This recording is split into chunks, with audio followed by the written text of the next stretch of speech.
Hi, everybody. Thanks for coming to Percona Live Online, and especially thanks for coming to my talk, MongoDB, to shard or not to shard.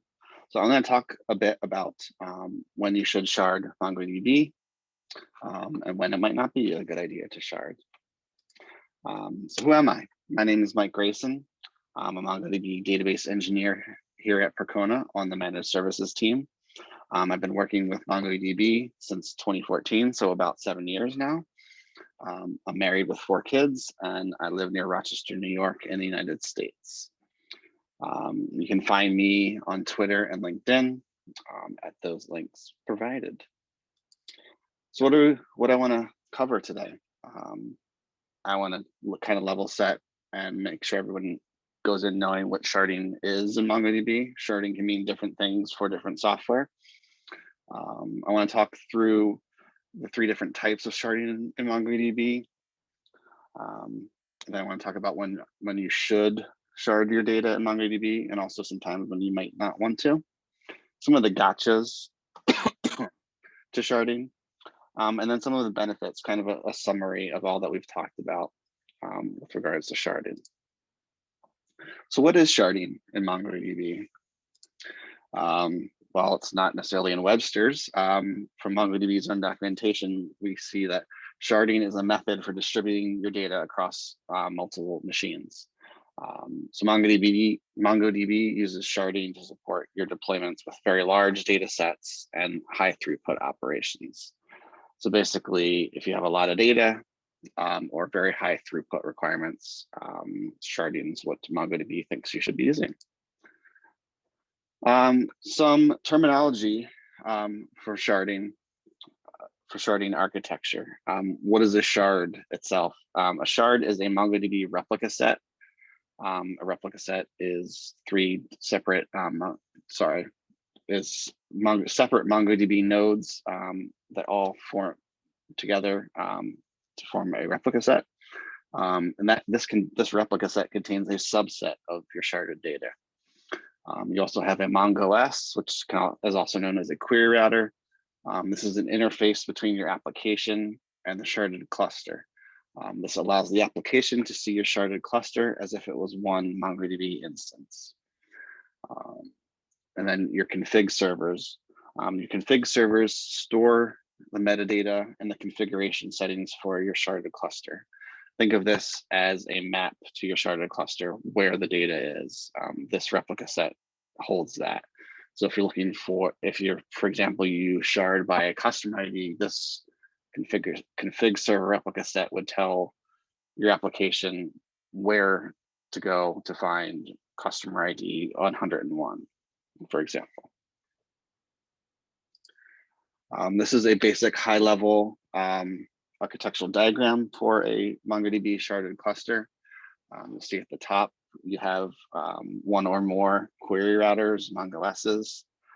These are always network-wise, as close as you can get to your application servers. Then off to the side a little bit, you have your config servers, which hold that metadata for your sharded cluster. And then you have 2 or more shards, which make up your sharded cluster. You can have a shard of 1.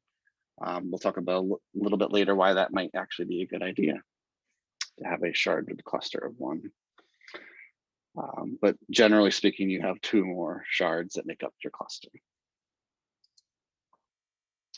So there's also some concepts in sharding that you should kind of go in under, at least understanding the basics of. First off is a shard key. This is a field or multiple fields that are indexed in a document that are used to distribute the collection documents across the shards. So this is basically what you're partitioning, what you're sharding by, is the shard key. Next concept is the concept of chunks. This is the term for each piece of data partitioned in a sharded collection. And finally, we have a shard balancer. This is a process that runs in the background to migrate chunks across shards to evenly balance data in your cluster. So for example, if your cluster finds that it has too much data on one shard, this balancer would go in and migrate some of that data to some of the shards that had less of a burden. on them. So now that kind of a high level knowledge of what sharding is, let's talk about the different types of sharding. So there's 3 different main types of sharding in MongoDB. The first kind that we have is called hash-based sharding. So this uses basically a hashed index of both your shard key and a hash. So think of back to that customer ID example. You could have customer ID 1 and then kind of a random hash string after that. And what this, or actually before it, what this, concatenated together. So what this ensures is that you won't have what's called a hot shard, where all your new data is being written to one shard. This kind of distributes your writes across. Next up, we have ranged-based sharding. This uses a continuous range to partition data based on your shard key. This is a fairly common example for partitioning or sharding, where, like, for example, records 1 through 100 are on this shard, 101 to 200 are on the next shard, so forth and so on. That's your standard range shard. And then finally, we have zoned sharding. This method supports location awareness based on the shard key and zones. So think of this in some of the more strict compliance regions, where, for example, in the EU, you can't have your EU members' data leave the European Union. So you would use something like zone sharding to ensure that any EU customer data is always written to a shard that's in the that's tagged with the EU on it. That's a very typical use case there. There's others as well that I'll talk about in a little bit. Kind of a comparison of hashed and range sharding. Hashed will reduce your targeted operations, as opposed to range, where it's going to increase them. Hash would also increase the likelihood of what are known as broadcast operations. What that means is, since your data isn't going to be written sequentially all to the same shard, for example, if you want to retrieve records 1 through 100 in hash base, those might be evenly split across your shards. Whereas in a range base, you know that 1 through 100 would be on that same shard based on the range, or a smaller subset of shards. Hash base will more evenly distribute your writes typically, again, because you're basically hashing your shard key. So it can go to any or all of the shards. And in a range base, your writes are typically going to be pinned to one shard, because a lot of the time you'll have a monotonically increasing shard key in a range base situation. Then finally, with zone sharding, an important distinction with zone sharding, it can use range or hash-based sharding on kind of underneath as well as with the tags.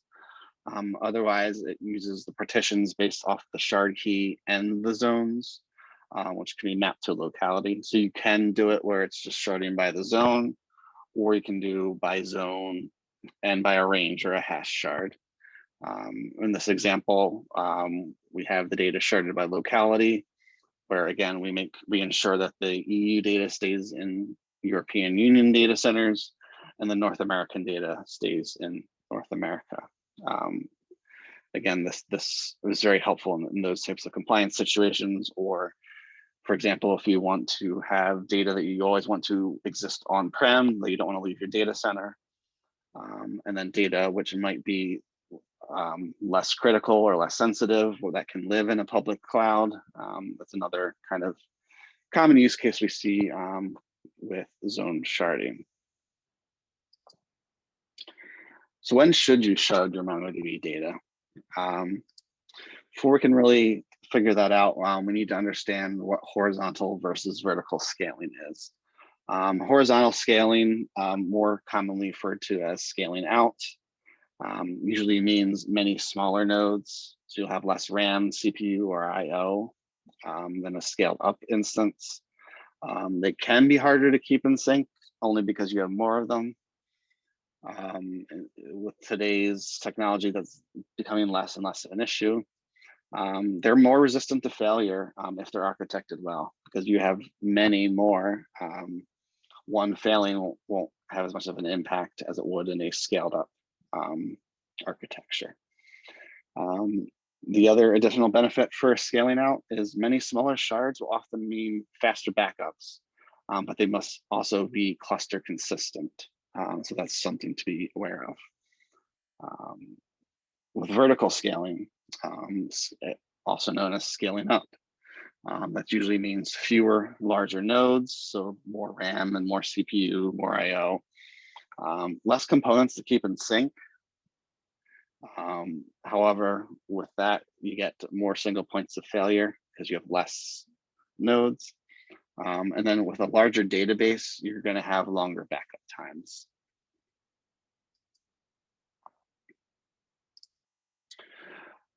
So what does horizontal scaling mean for MongoDB? At a small scale, you can do it with a simple replica set. What this allows you to do is do read scaling with your secondary reads, which is again accomplished via a simple replica set. Kind of the max horizontal scaling for MongoDB is going to be a sharded cluster. This allows you both not just to read, but to also write scale through distributed requests to your whole cluster.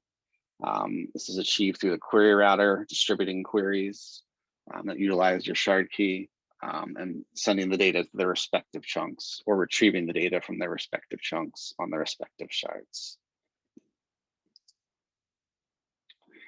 So what does vertical scaling look like in MongoDB? It's not very different from other databases. It does cost more, obviously, because you're building bigger, beefier boxes, but it is easier. You would increase any or all of the following: your CPU, your RAM, your IO. However, at some point, you're going to hit a limit, whether it be monetarily or technologically wise, on how much larger you can grow. There's always a point where you can't build a bigger server, or your budget doesn't allow you to build a bigger server. So that's usually what you're going to run up against in a vertical scaling situation with MongoDB and most databases, to be fair.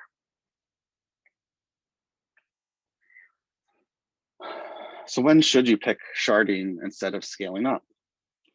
The obvious answer is when you've hit a limit to how big you should grow. When you've hit that largest size server, or when your budget won't allow you to build to increase the CPU or RAM or IO of your server. Then along those same lines, sometimes it's cheaper to have many smaller instances as opposed to a few bigger ones. Maybe having 30 micro or small instances will beat having the 3 extra large from a cost perspective. That's something you kind of have to weigh out if money is the main driving factor. Another one is your data set or your working set requires or is forecasted to require more RAM than a server has. So if you know that constantly you're going to have, for example, a terabyte's worth of data needing to exist in RAM at any point of time, and the largest servers you can get are 512 gig from a RAM perspective, then most likely you're going to want to shard that data so that the whole working set can fit into RAM. Another reason, as I mentioned before, is your backups are taking too long. Many smaller instances are going to have smaller data set sizes, so you're going to have less data to back up, and you're going to be able to distribute that load across your whole cluster. So again, that could be a driving force where if your backup's taking almost a full day versus being able to distribute it to X amount of shards and then cutting that time to sometimes significantly.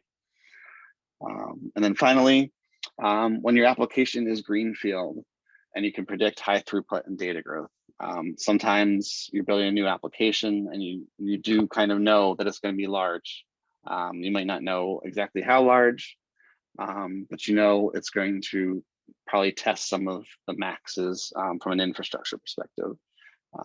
That's when it's probably a great idea to shard from the outset and kind of save yourself the pain later on. So when should you pick scaling up over sharding? Sometimes it's as simple as the operational complexities outweigh the benefits of sharding. A perfect example of that would be if you have a 3-node replica set that's rather beefy and you're thinking about sharding that data, even as something as simple as going to a 2-sharded cluster for that data. You would go from those 3 nodes to as many as 10 or 11. You would have 3 nodes for your config server replica set, 3 more nodes for shard 1, 3 more nodes for shard 2, that gets you your 9, and then 1 or more query routers.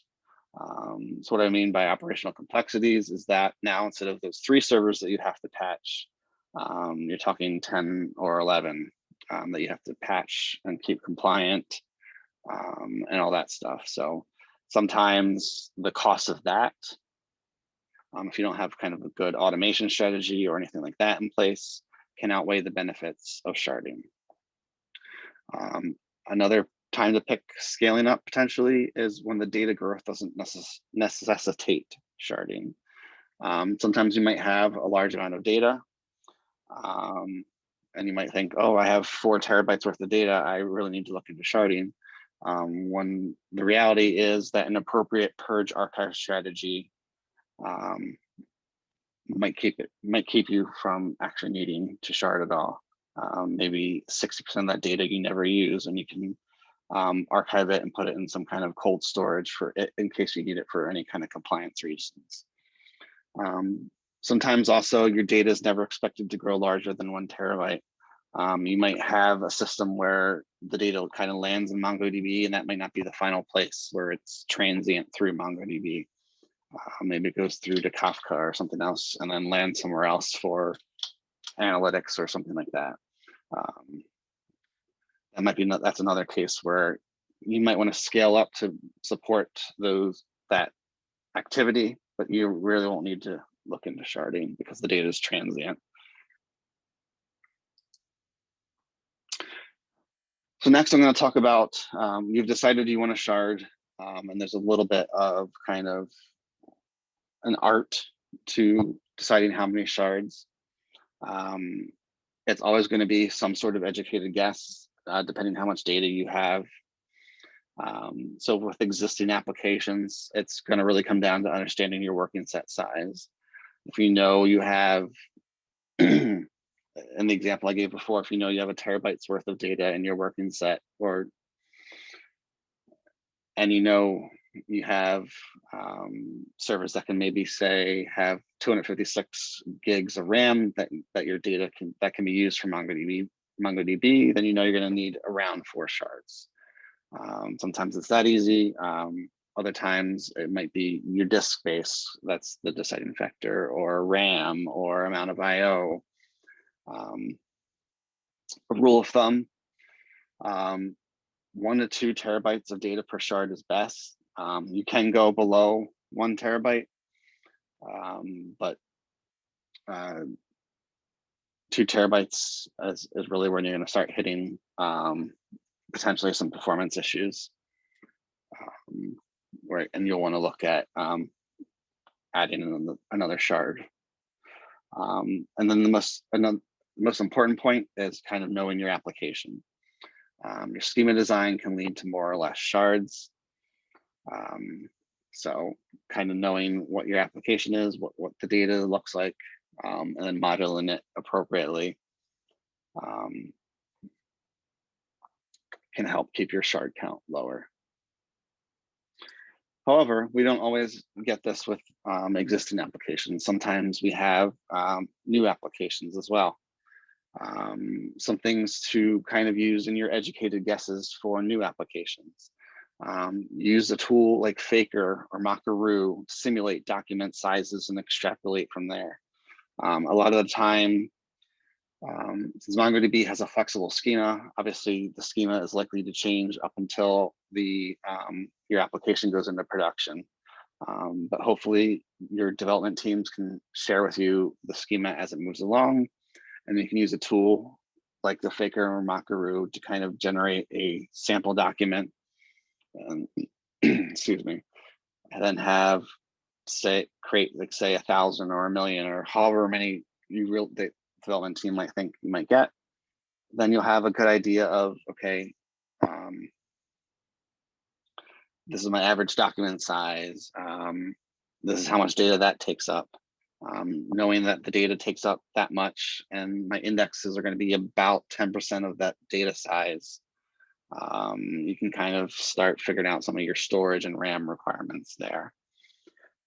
So this helps you make a more educated guess. You're never going to have all the information because obviously it's a new application, but this kind of can be a nice tool in your chest, in your tool chest. So the final thing I wanted to talk about is some of the gotchas of sharding. So you've decided that sharding is the right direction for your application. So what are some things you need to consider? Again, avoid monotonically increasing shard keys. If you're always writing to that one hot shard, you're basically throwing away some of your write distribution. You're not using your whole cluster to its utmost. In this example, with all the data going into that one chunk, it's going to be constantly trying to bounce it off between the other chunks and the other shards. And your cluster is just basically going to be working overtime all the time. With regards to your shard key, picking the shard key, as I mentioned before, can make or break your application. Up until MongoDB 4.4, you had no option to change your shard key. You would basically have to copy all your data out of your current collection, reapply your new shard key, and then reshard all the data. So if we're talking terabytes of data, that's a long, painful process. And then you have to kind of keep them in sync, and it was just painful and you didn't want to do it. MongoDB 4.4 introduced, allows you to now add fields to your shard key. The example here using that customer ID one. So if you were sharding based off of customer ID before, maybe you had a new client that had way more orders than you were used to. So they had a situation where they were in a jumbo chunk, and that that customer was unable to be moved between shards, and then your shards are not evenly distributed. So maybe you want to add order ID as part of your shard key, and this would allow that data to be split up. Now that data for that one large client can be across multiple shards, and you can get all the benefits of that, and then your data is once again distributed. Shard keys with low cardinality. What this means is shard keys that don't have many values. Some people think you can shard maybe if there's a field that's like true or false. That's a great example of one with a low cardinality, or there's only a few values for a specific field. Those should be avoided because those are oftentimes going to lead to jumbo chunks and imbalanced data.